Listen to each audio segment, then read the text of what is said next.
bring you the latest in the world of sports. I'm Paulo Del Rosario. We give you the conversations you want to hear from your favorite icons and athletes. I'm Diego Dario.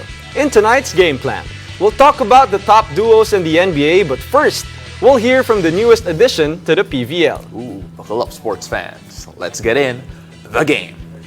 Well, one team is shaking up the heart of volleyball as they announce their arrival to the PVL. Ladies and gentlemen, after much waiting, here are the Foton Tornadoes, and they are back as they get ready for the Invitational Conference. Let's hear more from the team themselves as we welcome Seth Rodriguez, Carly Hernandez, and May Luna to the show. Welcome to the game, and if I'm not mistaken, Wala pang announcement or everything. So, ito yung first reveal ng Foton Tornadoes in the PVL. The three idols right here. At least alam natin naka-roster na sila kasi nandito sila eh. But I want to start off first with Seth kasi this team medyo kept on the wraps but then the preparations have been going on. Kamusta naman yung samahan ninyo? And of course, I don't know if we can reveal the roster or see yung coaching staff. But let's focus first on yung preparation nyo so far. Kamusta naman? So far, ngayon, nasa ano pa kami, parang nag-gel pa. Tinatry pa namin kuhain yung connections namin sa isa't isa kasi 3 weeks pa lang kami magkakasama. And this week lang kaming nabuo.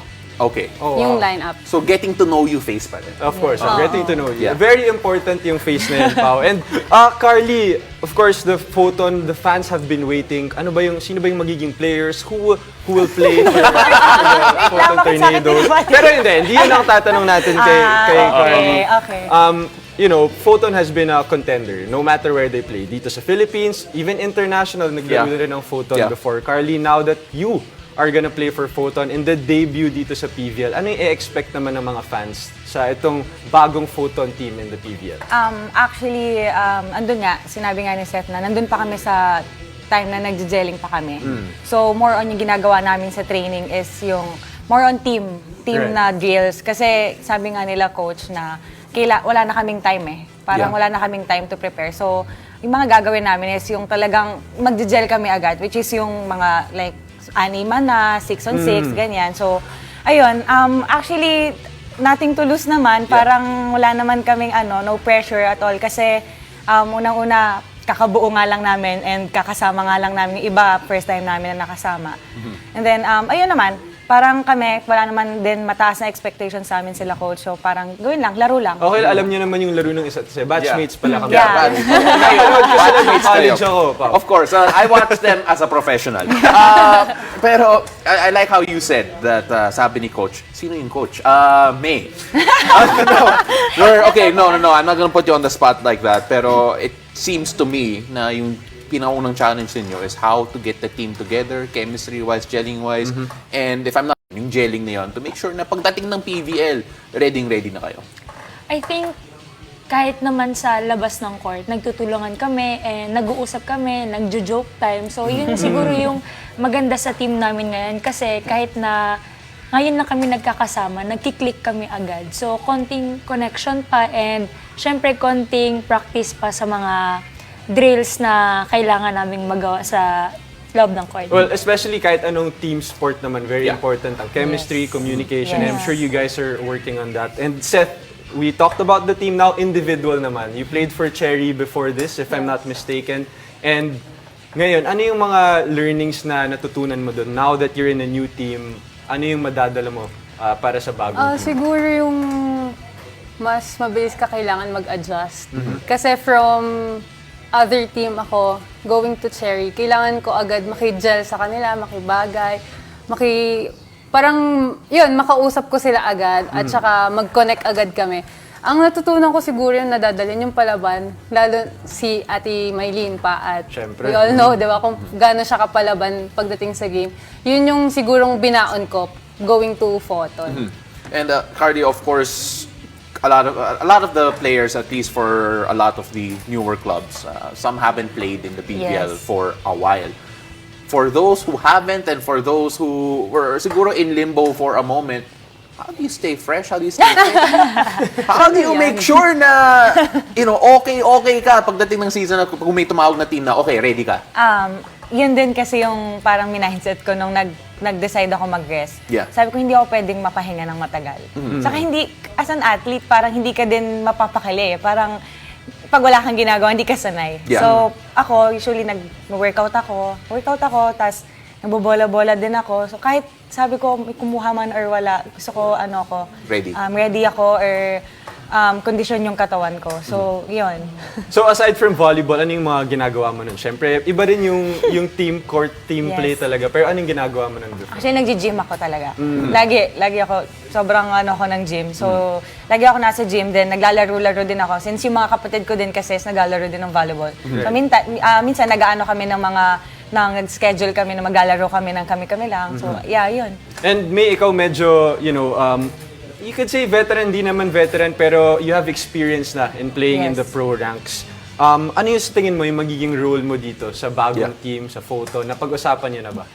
I think siguro yung pagdala ng team. Kasi like sinabi ni Seth na kami yung mga bata sa dating team namin. Kami yung sumusunod. Right. So ngayon, Yeah. dapat kami na yung maging example sa mga bagong teammates namin or mas nakakababata. Kasi syempre marami ding kaming teammates na bagong dating na mas bata. So kailangan kami yung i-look up nila na okay yung gagawin namin, maayos yung gagawin namin. That's actually a good point. Kasi because wala pang roster, hindi namin alam kung ano yung makeup ng Gusto team ko ninyo. malaman kung sino yung mga favorite na kalaro nila sa team eh. Pwede rin, but because I don't want to get them to trouble, Carly, can you describe to us kung ano yung makeup ng team ninyo? Puro veterana ba? Is it, kamusta yung mix? And then of course, ano Without yung mga saying too roles? much. Without saying too much, right? Again, we don't know if you can say sabihin anyone. ko na lang Oo. na siguro mga halos mga ka-batchmates namin. Yeah. Batchmates na, thank you very much for joining us. Excited to find out. And good luck. Thank you. Catch the PVL Invitational Conference beginning June 27. Fans will be treated to a doubleheader at 3:30 p.m. and 6 p.m. at the Phil Oil Echo Oil Arena. And after the break, we shift to the NBA as we list down the top 1-2 punch combos in the league today. Stay tuned. You're watching The Game.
Welcome back, you're watching The Game. It takes more than a superstar to win in today's NBA, and with the Denver Nuggets hoisting their first trophy, they seem to have found their dynamic duo. But where do they rank among the top tandems in the league? Now with us to give his list is NBA Philippines All-Star analyst, Coach Willie Wilson. Coach Willie, welcome back to The Game. Such an honor as always. Thanks for having me, guys. All right, let's start it off. Your ranking, Coach. So from number 1 to 5, let's start it off with the top of the list. Obviously, you had to put this on that list. Nikola, Jokic, and Jamal Murray. I mean, how potent is this numbers-wise? Crazy numbers for the both of them. Well, you can't argue a ring, you know, as Beyonce said. Put a ring on it. But again, is Murray a superstar? We don't know. He's only done it for 1 year. He just came back from the ACL. But what I will argue is he is the yin to Jokic yang. You know, they complement each other so well. One does, you know, the stuff inside, can also stretch it outside in Jokic. But then because of Murray's gravity and his big shot making ability, he just takes so much pressure off of Jokic. I love a conversation we had right before we went on air, which I want to bring you on to here, is all-time wise, are they already the best NBA duo, just looking at Jokic and Murray? They can be. They can be, definitely, with the way that they just put a clinic on in these playoffs. It's really something that you can argue. I think you gotta put them up there. I mean, historically, in terms of the numbers, they have the performance that they gave us is, you know, it's special. It's special. Yep. And right before we go to this next pair, I just want to say hello again to all of the Laker fans out there. Coach Willie, we're back. We're gonna talk about the Lakers again. Ken, our producer, Mrs. Talking about this. Direct, Coach Willie, you have here LeBron James and Anthony Davis as your number 2. Why them in particular? Okay, so we talk about the dynamic duo, okay? The 1-2 punch. Obviously, you have the other guys that come into play. And that was what was lacking for these Los Angeles Lakers. The 1-2 punch was always there, although they weren't always there at the same time for health reasons. But as you saw, starting off 2-10, ending up in the Western Conference Finals, it just so happened that they ran into the number 1 dynamic duo in the NBA. But keep in mind, you know, hypothetically, if ever they didn't have that 2-10 start, or they had that better supporting cast, we may be seeing a different team with rings on their fingers. Well, exactly, Coach, because, you know, as the number 7 seed in the playoffs, they still made it to the Western Conference Finals. I mean, Denver was just really tough this year, Coach. But do you think this duo, how many years do they still have, and why do you think, you know, this is the only ceiling for them? I mean, with modern technology, I know that modern technology hasn't worked too well for AD. But with modern technology and the way LeBron is just aging like fine wine, I can see a huge bounce back here. Hopefully, we can keep the team together for the most part, with a few tweaks here and there. Kyrie Irving, but shout out. Yeah. Well, let's see whether or not that's going to come true, because you never know. You never know with the Lakers. LeBron said he might want to, you know, retire. But we'll see. LeBron ain't going anywhere. LeBron's not going anywhere. So, Kevin Durant and Devin Booker is up next on Coach Willie's list for the Suns. This is honestly, potentially could have been the highest scoring one in the entire list. They're at number 3 for you. Well, I mean, Booker just went off the charts in the playoffs. Small sample size, okay? Durant was there, then got hurt. They lost a large amount of their supporting cast. DeAndre Ayton still working through some things over there. But like you said, potentially this dynamic duo, this 1-2 punch, can just, you know, put up a bunch of points, potentially around 70 points per game. I mean, they set up the office in the mid-range area these playoffs. I mean, crazy performance from these two. But you could also argue, Coach, that the chemistry wasn't there yet when the playoffs came, because KD came into the Phoenix Suns with an injury. Right. Do you think this is going to be a very dynamic duo coming into the next season if, you know, the pieces are there? Chris Paul said that he was going to be out. I mean, Suns said that Chris Paul is going to be out. I mean, with Chris Paul wasn't really there anyway, I don't see that really making a difference. It's all about them picking their spots. You said that they set up camp in the mid-range. How can they set up camp together in the mid-range and complement each other, doing pretty much the same types of things? You would get pushback from the Celtics fans who you put below this duo. Kevin Durant and Devin Booker a step ahead of the duo of Jason Tatum and Jaylen Brown. Why aren't they as high in your opinion? Well, I mean, how many rings does Durant have? Okay, so I got to throw that in there. How many real rings? Or maybe not Hey, rings are rings. Rings are rings. for a different okay? episode. Yeah, rings are rings. So the argument there is always going to, for me, it's going to be Durant has won it. Obviously, Booker has not yet. But the combination of Tatum and Brown, they have not. They've made it to, having them below Durant and Booker. Coach, what do you think of the way they complement each other? Because personally, I believe it's kind of redundant what they do. They both need the ball. They're not really off-ball scorers, Very if similar. you can say, right? They're very similar, and we're not even sure if they're gonna run it back the next season. What do you think of this, tandem between Jason Tatum and Jaylen Brown, especially in the playoffs, Coach? Well, with the way the Celtics run their offense, it's isolation heavy. Right. NBA teams don't have too many, defensive stoppers. So you got to pick your poison. If you put your defensive stopper on Jason Tatum, then Jaylen Brown goes off. If you put him on Jaylen Brown, then Jason Tatum goes off. So in that aspect, they kind of complement each other. Wherein, hey, if you don't have it tonight, I got it. Right. So we have another duo that I honestly thought was unlikely or a bit weird when I first saw them together. Joel Embiid and James Harden. They had their moments this season. Obviously, didn't pan out for the two of them. James Harden could explode. He showed it to us again in the playoffs. But take a look at this tandem. Feels like there's still more that could have been gotten out of this duo. Oh, a lot more. I mean, we got to talk about the health issue, okay? Health issues for Embiid entering the playoffs, throughout the playoffs. Yeah. Throughout the year, health issues for James Harden. But when this tandem came together, we already foresaw that this would be the best pick and roll duo in the NBA with the way that James Harden can run it. And then you can't, really sag off of Embiid because he can hit that mid-range jumper. Yep. And if he's rolling hard to the basket, he's going to dunk it on your head or he's going to the free throw line. Coach Willie, last season you could argue that chemistry was maybe a factor because James Harden came in a little bit late into the season, but this time they had a whole season together.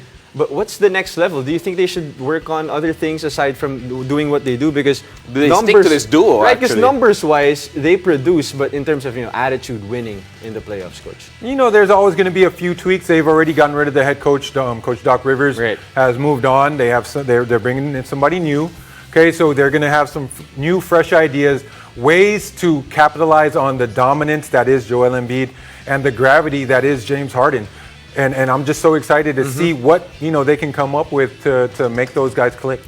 couple of honorable mentions here. Domantas Sabonis and the Aaron Fox of the Sacramento Kings are the first one. And of course, the second one, who I want to focus on right before we go. It's the biggest what-if top duo here in a team that Coach Willie needed to show love to. Talking about the Clippers here, Kawhi Leonard and Paul George. Yeah, no love lost there. But again, you got to show the respect for those two. Again, very, very potent scorers and top-tier defenders, and you don't really see that too often. Yeah. But the health issue again, PG, out. Kawhi gets hurt again in the playoffs. But if those two can put it together, definitely I see them in the top 5, possibly in the upper half of that top 5. I think some Heat fans were looking for some Bam and Jimmy there, but that's for another, Oh, yes. that's for another episode. That's a different episode for sure. Coach Willie, really appreciate your time, and I can't believe you forgot about the Heat. You forgot No, about the Heat. I did not forget about the Heat. They just did not, did not crack my top 5. I got you, Coach. Thank I you, appreciate Coach. you. So after the break, we'll throw it back to the UAP Volleyball Tournament as the DLSU Lady Spikers celebrate the championship win with their crowd. Stay tuned. You're watching The Game.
back to the game. The confetti may have run out, but the championship spirit lives on with the DLSU Lady Spikers. The team celebrated their championship with a loyal LaSallian community, and we got to speak with the next generation of leaders. Now, let's watch this.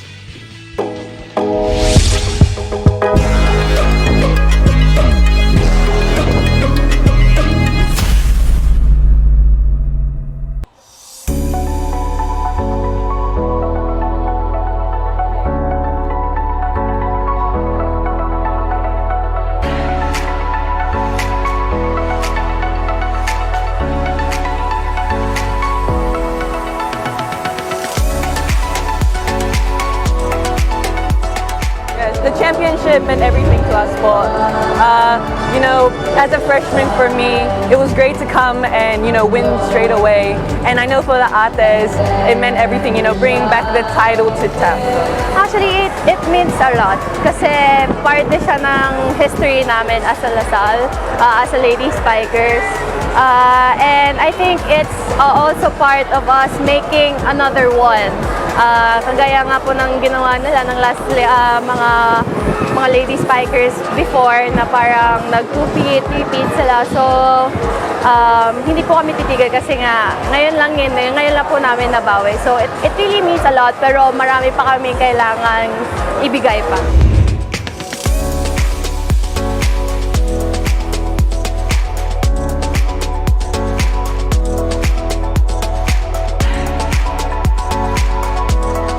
The seniors really just made us focus and determined to get this championship for them and for us.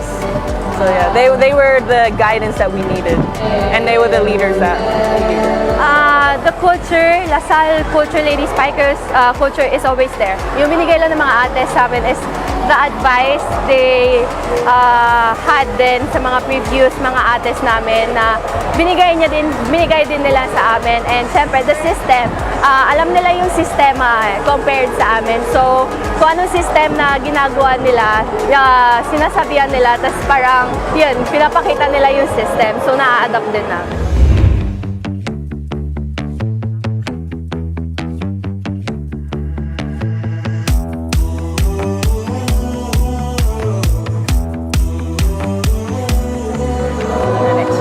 Next season, they should expect pretty much the same thing, honestly, Paul. Just different players, but the same system, the same motivation and determination to keep winning this championship.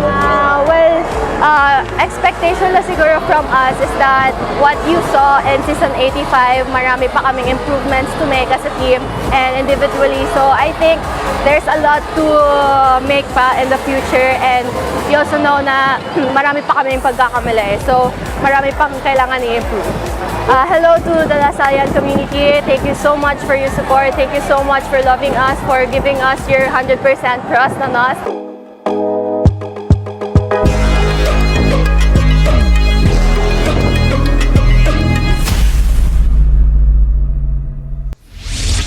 Meanwhile, don't forget to grab your chance to support the Philippines in the FIBA Basketball World Cup 2023.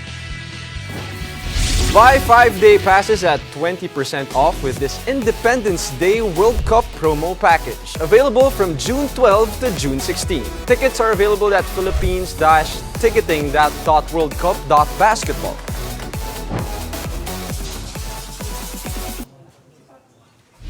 And that's it for tonight. Thank you for joining us. I'm Diego Doria. And I'm Paulo De Rosario. This has been The Game.